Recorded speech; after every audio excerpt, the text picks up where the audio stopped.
All right, Ike. Well, I don't know if you caught the news this week, but Land Rover, in their infinite wisdom, have decided, you know what?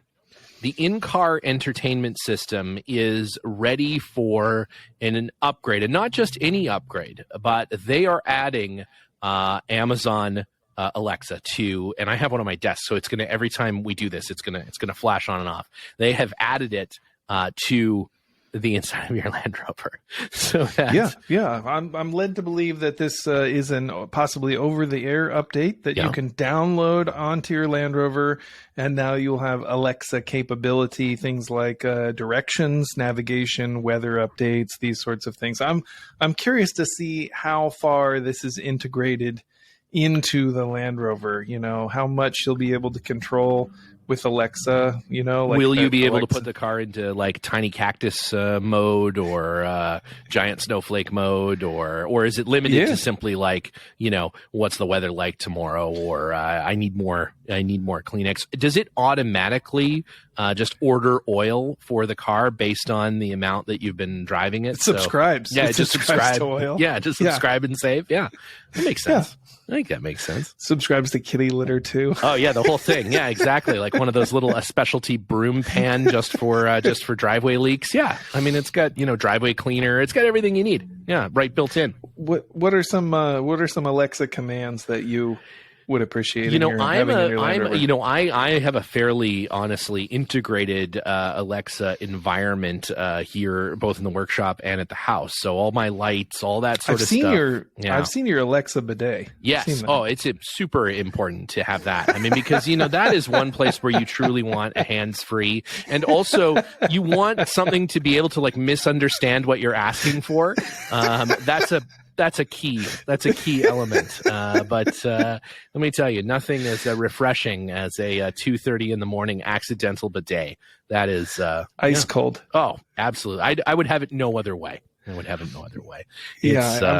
heard that's called the kiss of Poseidon. It is. It's exactly what it is. It's the polar bearing approach to the 2:30 in the morning pee. Yeah, it's good. It's good. No, it all works perfectly. And anyone who has the Amazon Alexa knows that it has never once misunderstood what you're saying, or instead of playing that song by Adele, accidentally FaceTimed a relative or something. Like, that's never happened. Certainly it is infallible. So why not add that technology to something being propelled down the road at 100 miles an hour? It's perfect. It's a perfect marriage. I'm sorry, officer. Alexa drove over that hobo. It was my fault. It wasn't me. It wasn't me.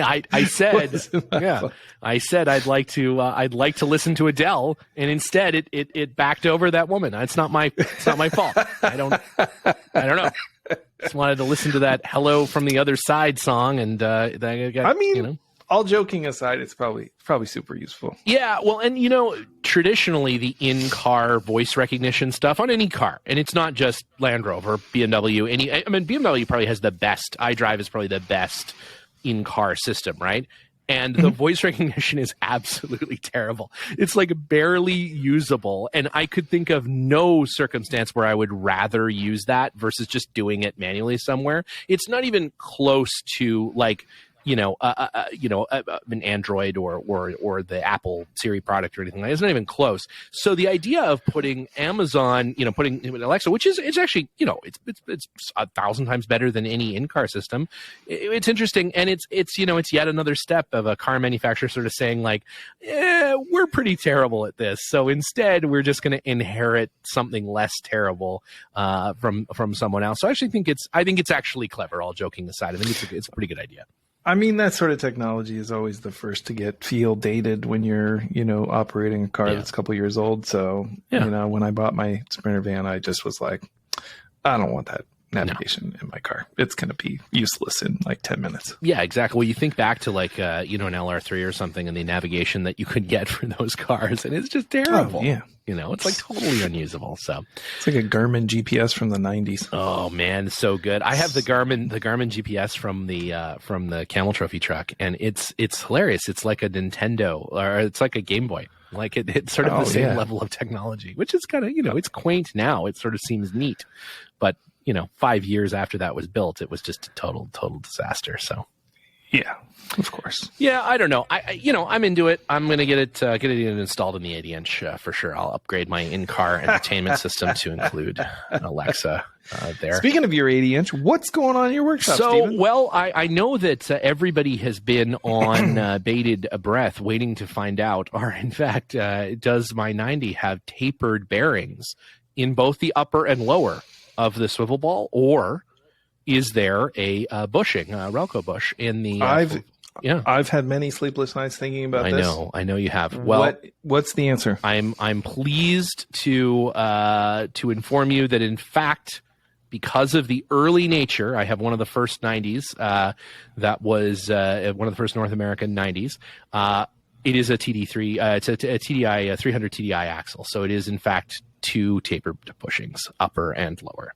Which two tapered bushings? Two tapered bearings. Two tapered bearings. Ugh. Yeah, sorry. So it's both upper and lower are Gotcha. Tapered bearings, which is better. It doesn't allow for the sensor to go down the middle for ABS or traction control, but my left foot on the brake provides the ABS and traction control. So no, while the right foot is on the gas. So no problem. That's why you're always stuck, right? It's always stuck because no traction control. Can't. It just doesn't work. I mean, how do you do it without the traction control? I don't know.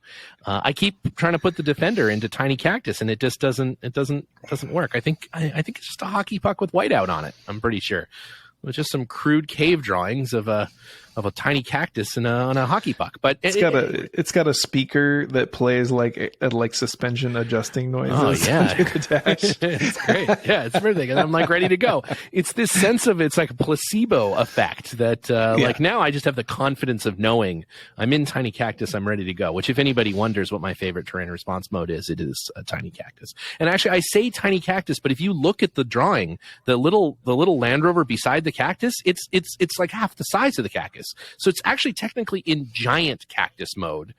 What I'm referring to is it's a tiny picture of a cactus. So for those who've been confused about that. Everybody's been confused. Yeah, I know. So anyway, so Swivel Ball, it's Swivel Ball City over here, getting all of that taken apart and washed and cleaned up. And washing your balls. Oh, I'm washing the balls. And I have been for the better part of a week. Holy God, are those balls dirty. There was a dandelion growing out of one side of a mud patch on, and listen. It's not something you want to admit in public. Clean it. They get cleaned for sure. I do, but it is also like constantly in the mud and dirt and sand and corruption. And maybe those wiper seals maybe should have been replaced 15 years ago, but whatever. Everything internally is in great shape. All the bearings, everything. One would even argue this didn't need to be done. And certainly halfway through, tearing it all apart, I know I was saying, it's probably better before you started. It might have been better. I think I'm going to make it worse. I'm in the process of making it much worse. So that's going along nicely. We're getting ready for a Southern California Rover Club event here in 2 weeks down in Ansborrego, which will be fun. Looking for the site for the big September event, the Rover Rendezvous, which takes place here in California, Southern California in September. Hopefully everybody can come out for that down in Ansborrego. It's so big now. There's so many cars that show up that we need like a Coachella-like setting now. It's got to be a big open. We can't just go to a campsite anymore. There's too many people and too many cars. And, I think we're going to have, Muse is playing, I believe, this year. Wycliffe Sean. Wycliffe is going to be there. There's a Wycliffe's going to be giving piggyback rides. Piggyback rides all night long. I can't wait. Genuinely the nicest guy in the world. I feel terrible. It's going to be great. It's going to be great. We're going to have a lot of fun. How about you? How's things up at the old Pangolin 4x4? Oh, it's really great. We're progressing with the Patina 80-inch build. We got that all stripped down to the chassis. We're, cleaning the firewall with a fine-tooth comb, getting all the little stress cracks welded up. That's going to be a super fun project. I'm real excited about that. And then we have a new and exciting person helping us out with the wooden coach-built Land Rover project. Oh. He's woody wagon expert, and he's really good with the traditional joinery used in those vehicles. So I'm excited to see. He has a leg made entirely of wood. It's gorgeous. It's beautiful. Wow. It's beautiful. You can't even see him limp. It's great. I can't wait to see that car done. I'm excited about a lot of cars you're working on, but that one, it's pretty cool. That one's pretty cool. I'm excited about those two 80 inches. Then we got an early military 80 inch. We just rebuilt a 1.6 liter motor for. So the motor is in paint today. So that's pretty exciting. My friend Matt picked up a Pexto stomp shear for us there at the shop. Ooh. So he dropped that off today. So that's an exciting new addition to our little cadre of vintage equipment. Nice. So that's is it in good neat. shape? Was it in need really of... nice? Yeah, really nice. That's cool. Not a ding on the blades, you know. Ooh. Just needs a good cleaning and lubrication, and that thing will be cranking out little pieces of Land Rover before you know it. Oh, fantastic. That's a great. That's a nice size floor shear. I just don't have that much, machine shop space here. But nice big shear would be nice. Although honestly, most of the stuff that I do that's even relatively big goes out to one of the 900 aircraft machine shops that are within walking distance of my workshop. So I am. Although God forbid the gentleman who normally washes my balls for me, I guess this is like an aircraft machine shop, like religious holiday or something. He's gone all week. So I was gonna walk my balls over to him and have him give him the old, because he's got he can clean a fuselage, so he's got no problem. He just throws in that no problem. Will wait. It so takes you just longer. Drive in. Yeah, I just drive him right in. There's no problem. Yeah, just clean the whole car. Do it while you wait. But he's away this week, so unfortunately, no go on that.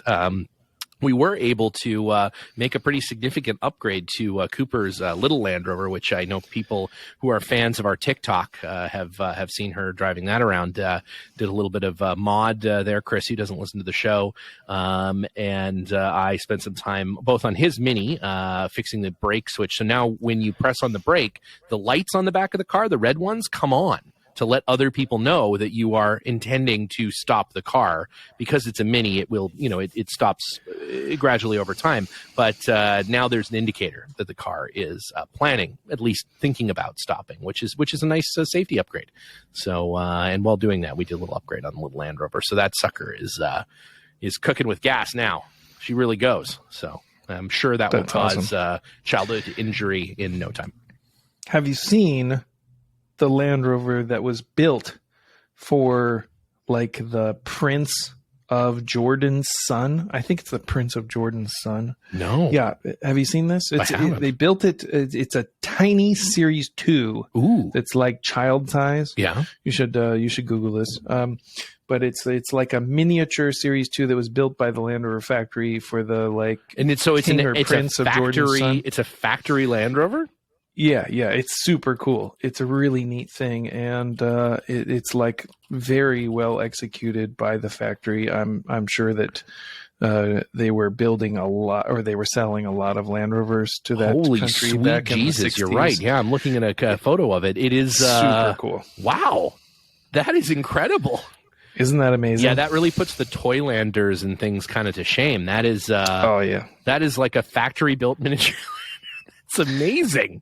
It's super cool, and I think that one's been lost to history. Yeah, I don't know where it exists from a while now. Ago. Yeah, but it would be incredible to find that. But if you haven't seen, there's a brilliant Australian engineer, and his name escapes me at the moment, but he has built a Model 80-inch Series 1 Land Rover, and I went to Cooma in Australia and I saw it in person, and this thing is entirely handmade. It's like a quarter. It's like a quarter scale, right? It's a third scale, I think, okay, or something of that nature. Because you can't quite ride in it, right? It's too. You can. You can. No, you can drive it. It's totally drivable, and he's a retired tool and die maker, and he built a miniature 2-liter engine. Cast the block, cast the rocker cover, cast the carburetor, it's a model Solex carburetor on it, and the entire thing. He has built it. Wow. The only thing that is not to scale is the coil. He couldn't find a coil that would be like work. to scale and be functional.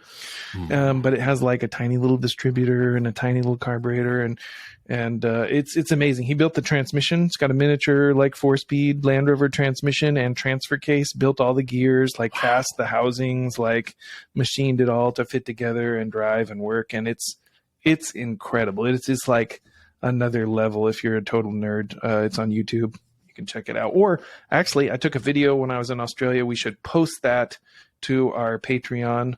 That thing is super neat. We'll put it up there. We'll put it up there for sure. Yeah, we'll put it up there for sure. All right. Well, speaking of exciting events going on around the world and the country, we have a super fantastic guest this afternoon. Somebody we've actually been talking about getting her on for quite some time, because you and I talk about the Rebel Rally quite frequently, as Liza's talking about competing in the future, and there's lots of Land Rover interest and intrigue around that event. And so we have Thayer Lowe, a multi-time competitor in the Rebel Rally, as well as Land Rover journalist, has had many articles published, a few articles published in specifically the Rover magazine from our good friends at Rovers North.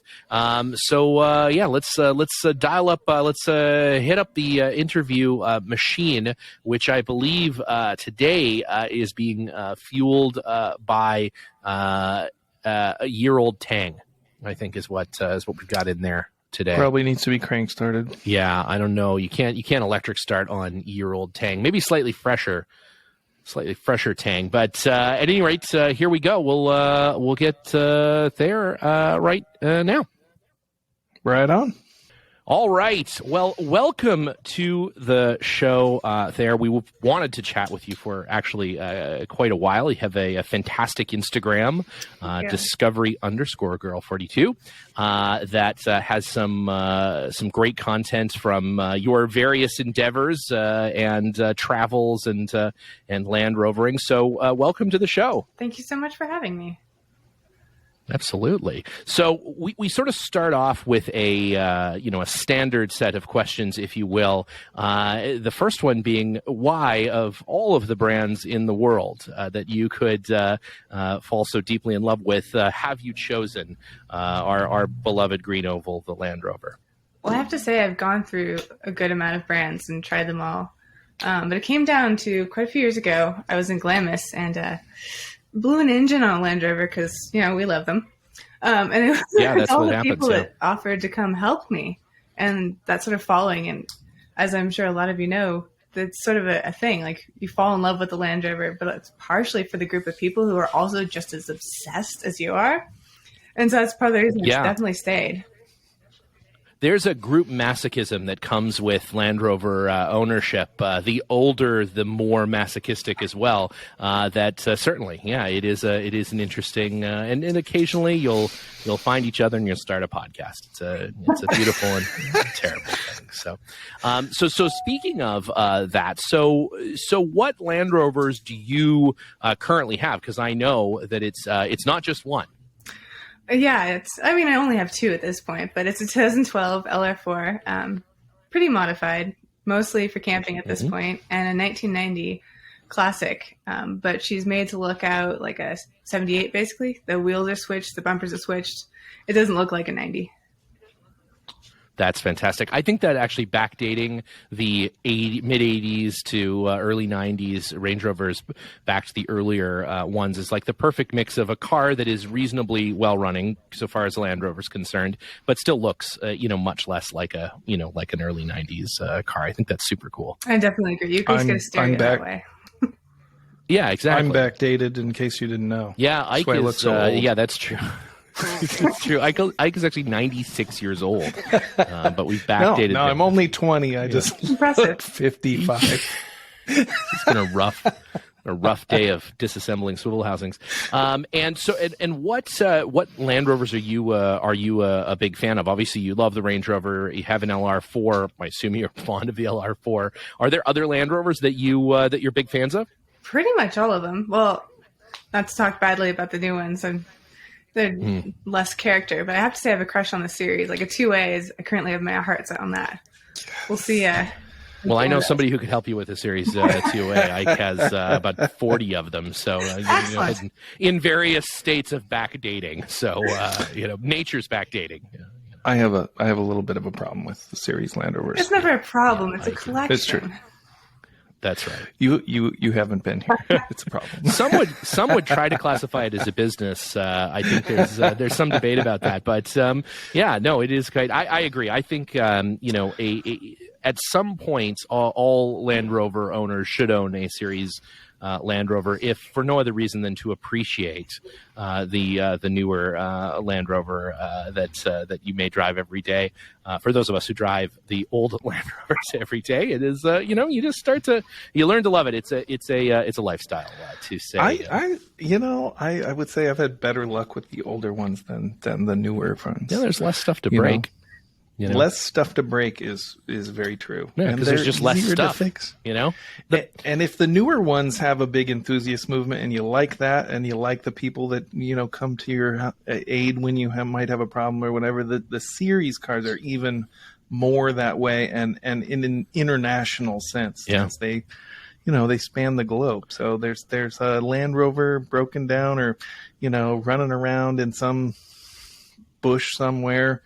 Everywhere in the world, you can visit anywhere in the world, and there'll be somebody there who's like, "Oh, I've got one of those." And like a possum in your garbage, they'll just sort of pop up with the half shaft or whatever that you need, at just the right time. So it's a great. Well, we absolutely would love to follow your journey into Series Land Rover ownership. That sounds like I want to hear more about the brands that Thayer has experienced that she no longer has. I want to hear more. That's a great question. It might be easier to tell you the ones that I haven't, but I have a problem of going between like a fast car and then an off-road car. And that's part of the reason I ended up with Land Rover, the LR4 at least, is because you can go pretty decently fast in it. And you can also go over just about any terrain, done like the hot tub in Moab or overlanding to Baja. But then I wouldn't say you could go slow on the highway. I mean, you can go decently fast on the highway for a rather large car with a lot of cargo in it. And that's kind of how I decided, it's not a Jeep. Jeep doesn't fulfill that. And then I've had like a WRX STI. Well, that's complete opposite spectrum. And then you kind of try to meet in the middle. And the LR4 is, I'd say, the best marriage of that you can have. In my term. I'm a big fan of the LR4. Yeah, I'm a big fan. I've had a Discovery 4, a Discovery 5, and they're, I'm a big fan. I don't mind the new cars at all. Again, I have sort of one of each of them, so it doesn't sort of I'm not a good person to ask, but yeah, there is something to be said to being able to actually use the car and, like you said, go to Baja and not feel as though you've been attacked by a series of linebackers by the time you get there, but then also be able to actually go and enjoy the car and go out into the wilderness and not worry about getting stranded. I think that's a pretty novel thing that, despite some gadgets and gizmos and lights and blinkies and things that the new cars have, they're still very capable of doing both of those things, which is pretty cool. Yeah, the new Defender is absolutely astounding. Oh, I think it's the coolest. I'm just waiting for the 130 to come out as a hybrid. I've made a promise to myself and our planet that I'm not going to buy any more full gasoline new cars. And so as soon as that hybrid is available, then in the 130, then I'll probably get that one. Because for a variety of reasons, Liza, my significant other and co-driver is not okay with the 90, which I think is a mistake, but no one's perfect. And I don't like the 110. I just don't think it's quite right. And so I think we've settled on the 130 is just fine. Then it looks kind of like the 110 of yore, and I think that's cool. I like it. So it's definitely gonna be interesting when it comes out. Yes. Yeah, can't wait. So you do something that my family does as well, and name your vehicles, which I think is novel. Ike does that as well to varying degrees. But so where do the names come from? Where do you decide on and what are the names of your current cars, and where do you decide on those names? Well, Layla came from the song, the Eric Clapton song. And it's kind of because I end up in rallies and stuff, you end up digging your car out, or if you're overlanding, you're stuck a lot. So I said she's always got me on my knees. And it fits pretty well. Ruby happened to be a song as well, although it's not really a theme. They don't always name them after songs. But I was driving her back from Canada where I purchased her, and we're listening to Ruby Soho. What is that? I can't think of the band. Yeah. Oh gosh, it's like a nor can I, but I know what you're talking about. Yeah. But yeah, so we'll put it in the show notes. But it might just be a family where we named every car all the time. It feels as if it like ones where you're in them a lot. Always get names. I currently have a Mini Cooper, which is our reason for. Yeah, it's like the reason we can drive gas guzzlers is we have a Mini Cooper, and it doesn't really have a strong name because nobody really loves it. Oh, yeah, that's too bad. Is it it's a BMW Mini or an original Mini, a classic Mini? It's a BMW. It's 2014. Yeah. My brother is very fond of the BMW Mini, and Chris, who never listens to the show, my shopmate, he has a new Mini and an old Mini, but I really like them. I like the new Minis a lot. I think they're cool fun handling little cars. Just probably going to get something more fun or worse than gas mileage. Yeah. Well, and there is, I just read something this morning that Mini is doing a number of like different special edition cars, special paints and little bits and bobs and things on new ones and higher performance ones. And I believe they're doing an all electric one here pretty soon as well. So my mom has a Mini. Your mom has a Mini? My mom has a Mini. So I always think of it as like, an old lady car. Yeah, but your mom is like way cooler than your average old lady. I mean, in the Mini Cooper, she's racing kids around a town in the Cooper. Trying to convince my mom to get a motorcycle. Yeah, why don't you just lend her one of yours? I'm not sure that's a good idea. You're not ready for the inheritance, I guess. It's probably. I mean, it might break her leg. For those of you that don't know, I have like some really old motorcycles, and they're dangerous, temperamental. Yeah. And dangerous. Yeah. I mean, yeah. A lot of people would think they had been abandoned outside of wherever they're parked, but no, they were ridden there. That's true. That's just how they are. Yeah. Terrifying. So, let's come around a little bit to an event that we are super interested in and talk about quite frequently on the show. My wife is very active in starting to go down the path towards joining Her Majesty's Rebel Rally, which I think is an absolutely fabulous event. I actually watched the live stream on the electric cars that they had fielded in the last event and everything that went into that. Absolutely spectacular group of individuals, very high-class individuals that they have involved with that event. So let's talk a little bit about that. So first of all, how did you even hear about something like this, and what made you think that that would be something that you would want to do? Well, funny story. I actually read about it in Aloe and Grit in 2017 because that was right after I got my first LR4, and it's like, this looks awesome. Like, these women get to go out and camp and race, and they're doing it in their daily driver. Like, that's amazing.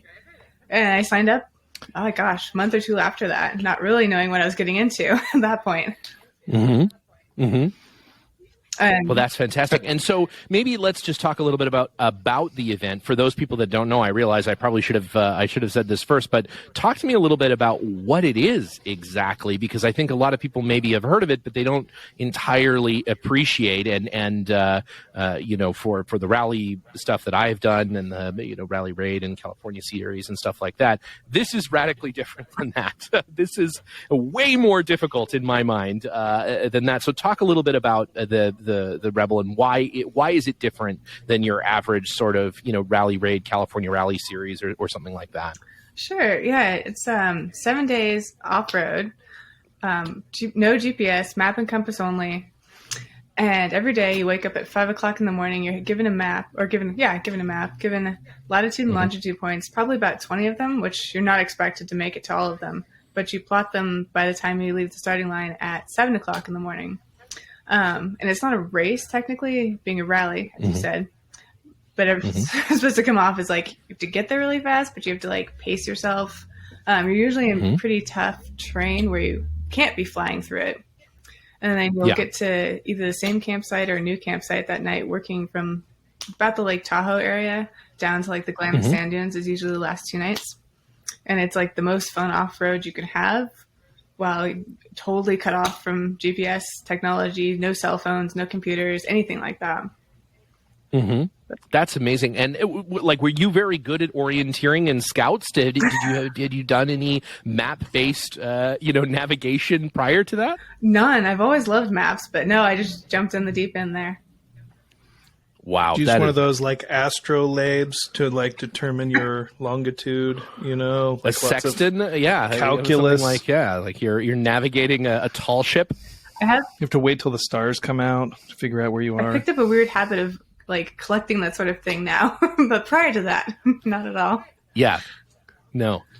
Wow, so you've decided, okay, I'm going to do a map and compass, which, to be fair, again, I've done this stuff a fair amount for a long time. That is the most intimidating thing I can think of. There's no way that Liza's in the process of going through that, all learning that it is well beyond my capability. But so a paper and map based 7-day off road, rally. You read about it. Our good friend Brian and the folks over at Ally and Grid, unfortunately Steve Hoare not being published anymore, which is really a shame because it was an absolutely, kind of a bummer. Yeah, it was an absolutely fantastic publication. We'll have to get Brian on the show at some point, chat about it. But anyways, so you read about it, and so the next step is then what? You go to the website, you fill out your thing, and how do you get if I had someone who was interested in doing this, how do they get started? What did you start doing? How did you start training?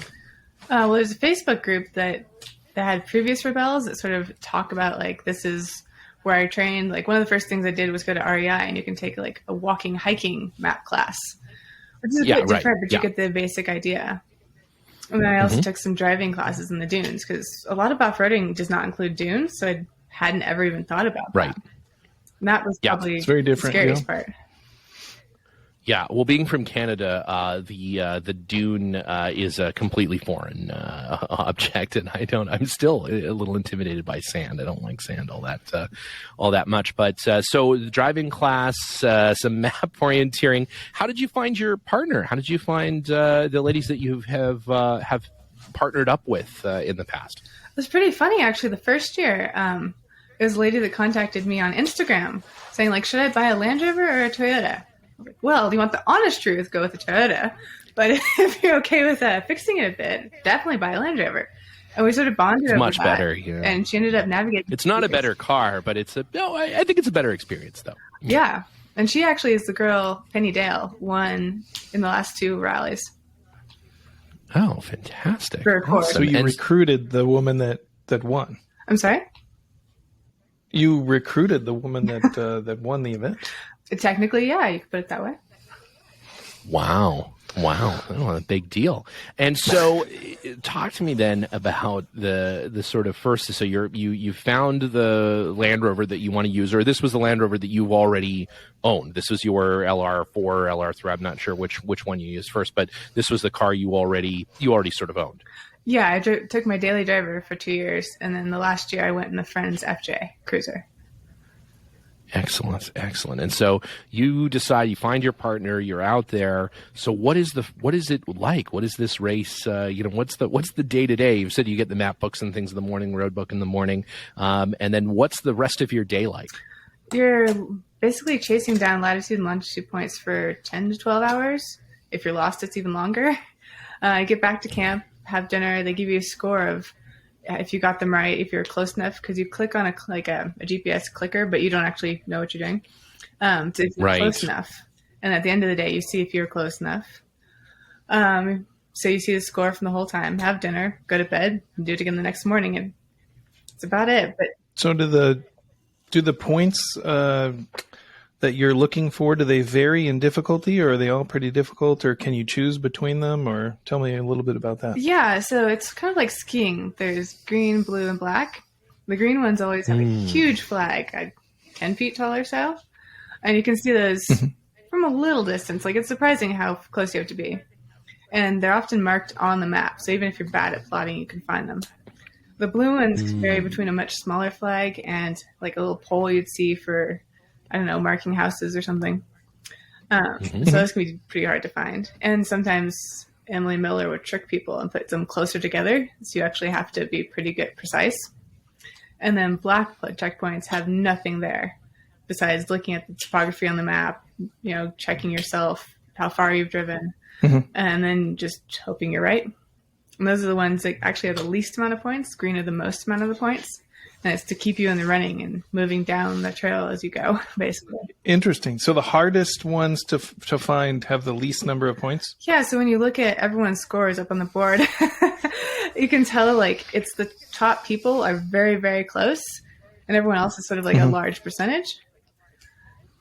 Gotcha. Yeah, no, the Gambler 500, which is becoming a popular thing here in the Northwest, is sort of a rally with $500 cars, and they have sort of a similar thing where you find various waypoints and they have them divided into difficulty, and one is like, easy riding, and those are the easiest ones. And then they have another category, which is gambling, like you might find them or you might not. And then the last category is the devil's butthole. And those are the most difficult ones to find. My husband and I've found that to be true in life and in rally as well. Yeah. My husband and I did the Gambler 500 in a overheating, very interesting, nice. Losing the gasoline tank LR4 this past summer. Oh, dang. Fantastic. That's awesome. It was a lot of fun. But did you get it for $500? Pardon me? Did you get it for $500? We got it for like $1,200, but it was the cheapest one we could find. That's pretty good. That's not bad. Is that the goal? You're supposed to buy a car for $500 and then maybe I mean, it's not very official. I see. It's sort of a, Gambler $500 cars. So there's a lot of like hoopty mobiles and, these sorts of cars, 80s cars with like mud tires and, all kinds of crazy stuff. And people decorate them exactly pretty the kind elaborately. of thing I love. That sounds wonderful. It's pretty fun. And you want to do the Baja XL at some point as well, I heard there. Is that true? Yeah, actually, we were just looking at it yesterday. I think the plan currently is to do it in a $2,000 Bentley, which was because you can enter it free if you do it in a crazy car. Although that's right. Yeah, that's right. Sorry. No, I'm just going to say, those guys are they're pretty fun. Now, I heard that they were banned from Mexico for going down there and violating COVID protocols and things, but apparently they're going to try to do it again this year. So yeah, it feels it's getting a little more Cannonball Run every year they do that thing. That's I feel like you'll be chased by the Federale at some point during the life of that event, and that'll probably be the last time when they finally catch up with those guys. But it is an amazing event, and Eliza and I have talked about doing it many times before, and it's super fun looking, and a good bunch. They do the Budapest Rally as well, and that also looks like a ton of fun. That one looks amazing. Super fun. Yeah, we'll have to see. Maybe we'll get the Rover Talk guys and we'll do the Budapest Rally. We'll do that. So in addition to your racing and rally career, you're a freelance writer. Tell us a little bit about that. Yeah, it's been a kind of a dry winter for me. We caught COVID and the kids are busy, but I'm currently writing a piece for Rovers North. It's about some of the founders of the Solihull Club in Denver here. Just because it's been so long, and then we put on the Great American Rally, and then we're putting on the Land Rover National Rally every year. And I was thinking it's kind of cool. It's been going on so long. There's still everyone here. So that's my latest piece. Very cool. Very cool. Yeah, that's a neat club up there, and some interesting folks, and haven't had a chance to get up to any of those events in quite a while, but a good group, and they do a heck of a job. So well, that'll be great. I'm looking forward to it. And I believe I've read some of your Rebel Rally stuff that has been in there in the past, and that's great. Oh, awesome! Some wonderful pictures and things. And so, what other sort of journalism interests you? Is that something that's a big passion of yours? Have you always done that, or is that something that has come more recently around cars and things like that? Well, I've kind of been obsessed with cars my entire life. This is sort of I used to sell them. I've designed them. This is sort of branching out to like you can be a stay-at-home mom and do something that's passionate about cars. So I can't say I've done a ton of it, but mostly Rovers so far. And then I'm hoping to break into anything that has four wheels. Basically. Wow, that's fantastic.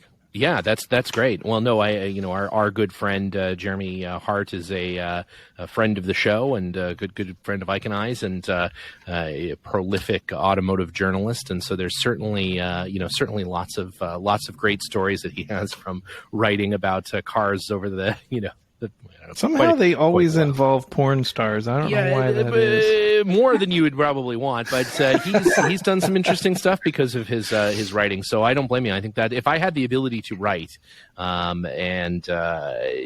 any proficient level, that would be. I agree. I think that's an amazing. It's an amazing way to experience those vehicles and to kind of relate that to people, and that's very cool. It's been a lot of fun, cool indeed. So on the horizon for you, the Baja XL and a $2,000 Bentley, I love it. I think that's going to be absolutely fantastic. Is there another Rebelle rally in your future? Do you think you've done how many now? I've done 3 so far. I'm planning on this year, and it looks like it won't be in a Rover again, but it should be a good one that I can't say. Yeah, fair enough. Well, we're gonna have to get you back into a Land Rover at some point in the future. That's some brand, brand pride there. We'll have to talk. Maybe Joe and the folks at Land Rover back in New York can hook you up with a 130, maybe the first 130 to Rebelle or something like that. That would be amazing. I've been hoping to get back into one, or the electric one, or something interesting. Yeah. Yeah, man, I want an electric one real bad, but it's just it's not in the cards for a while. Unfortunately, I have been on the team in the UK for a while to try to get an electric one for something that we're working on. But they have a whole warehouse full of finished ones. They just need that one chip installed in them so they can be like a watch battery usable, and then they're good to go. Yeah, that's exactly right. Yeah, they just need. There's a chip shortage in case you didn't know. Oh God, yeah, they're all missing in that chip. A hybrid one would be nice. I would even take a hybrid Defender. You can get the P400e in the UK, kind of. I mean, you can't get any cars anywhere, but you can't get a P400e here yet, which I would like to see that, but I'm not sure if that's an appropriate size motor for the 130. Who knows? It's a bigger car, a little bit bigger. You can't park it anywhere. It's just too long. It's like a stretch Humvee. It's the least practical vehicle in the world, but it's the same wheelbase as the 110. It is the same wheelbase as the 110. Yeah, it's 120 inches. Yeah, it's just a little bit longer in the back. It's just proportionally a little nicer. It's got a bigger badonk. It does, and that's what I'm looking for. In a car. I like something that just you can't parallel park anywhere in Los Angeles. That's really what I'm. That's one of my criteria for a vehicle. So. Anyways, yeah, it's let's say so. Before we move on to what some guests have called the worst part of their day, Ike Goss's lightning round questions. I just wanted to maybe touch on a few things again on the rally, and we always like to ask people for sort of an interesting story, as this is. As much as it is a show about anything, it really, I think, is a show about nothing. I guess there's some Land Rover stuff every now and then. The thing that we love to hear is an interesting story from people. So if you could think back to your rebelling or any rally in general, do you have a great story that really stands out, on one of these events? That is an excellent question.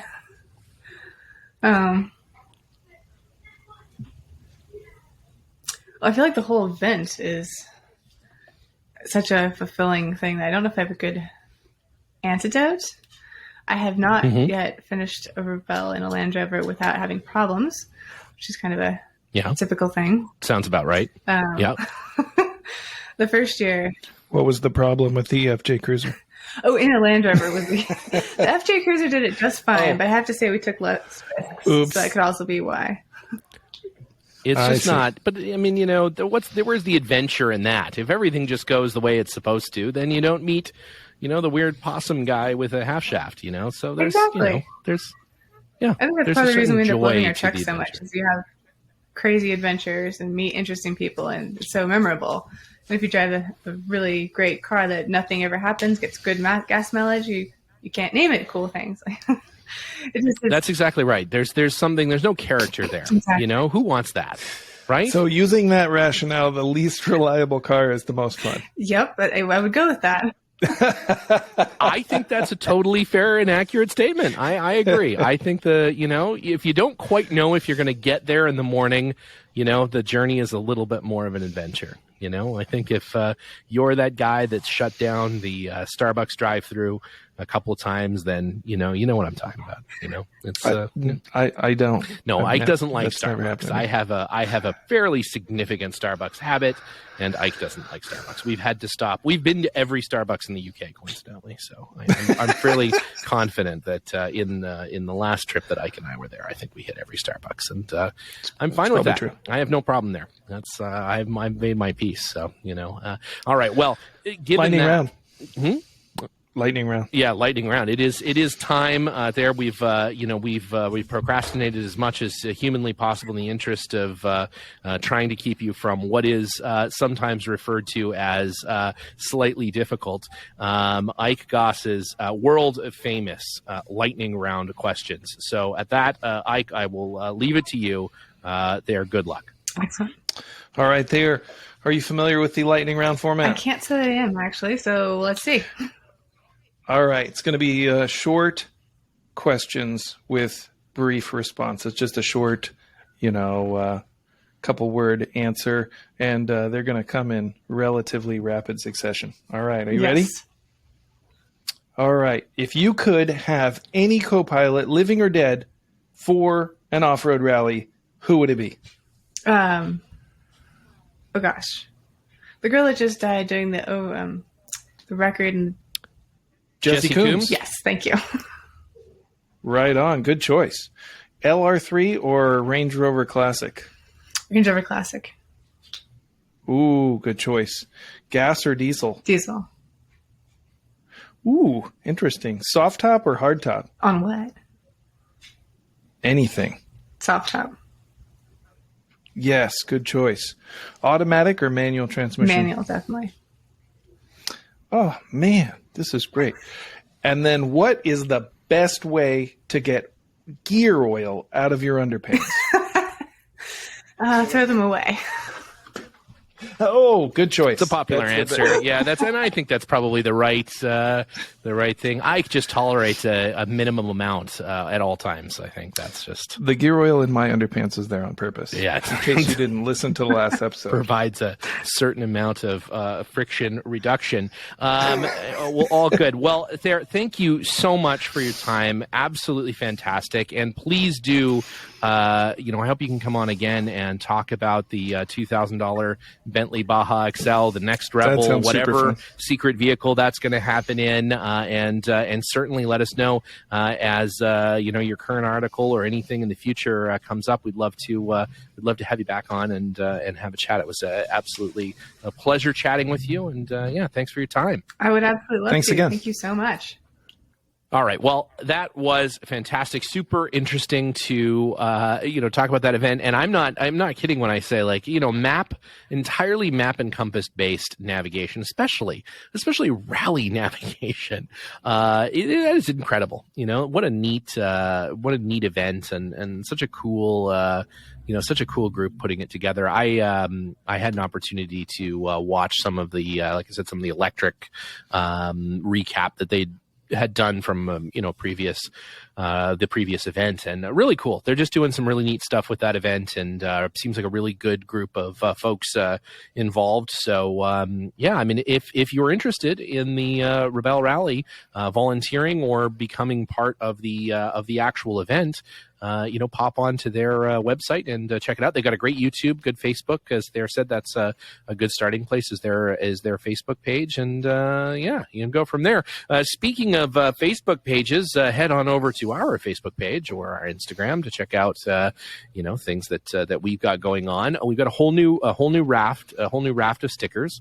That will be sort of the last runs we do on the AJ artwork stickers. We're going to sort of not retire that necessarily. We'll sell what we have left, but we have a whole new round of Underpowered Hour merch coming very soon. Oh my God! Oh, it's going to I've seen some prototypes, and You guys are going to really like this. This is another level. This is really cool stuff. Coming from some of your favorite Land Rover-based artists, favorite artists in general, not just Land Rover. We got some good, got some good stuff going across the board. So head on over, check that out, and the YouTube, for those who don't know, has been for a little while now, day and date, meaning that when the episode comes out as an audio podcast, it also comes out as a video on YouTube. So if you want to see what Ike has on his T-shirt at any given episode, you can head on over there and check that out. And we're also going to start putting some more content on YouTube. And for those of you who are not yet patrons, head on over to Patreon if you're interested, and check that out. Ike and I are going to start doing a weekly check-in, little vlog from the workshops.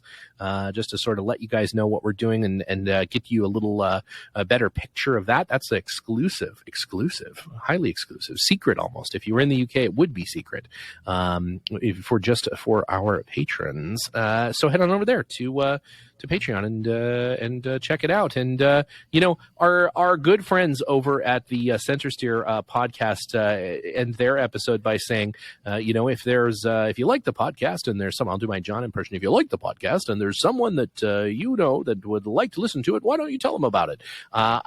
We always suggest maybe keep it to yourself. We don't want anyone to think less of you because of your listenership to this particular show. But if you find it that it might be interesting for someone that that they might get something from it, then we encourage you to anonymously maybe suggest it to them. Write it on a nondescript piece of paper, maybe and slip it under their door. And because we'd certainly we'd enjoy having them around. So with that, Ike, unfortunately, we have run out of time to talk about your review of Nando's. I apologize. We will get to that in a future episode, I promise. But for now, we're just out of time. It's just, too much going on. Man, next time. All right. Well, it's been a slice, and we'll catch up with you next week. See you on the trail, Stephen.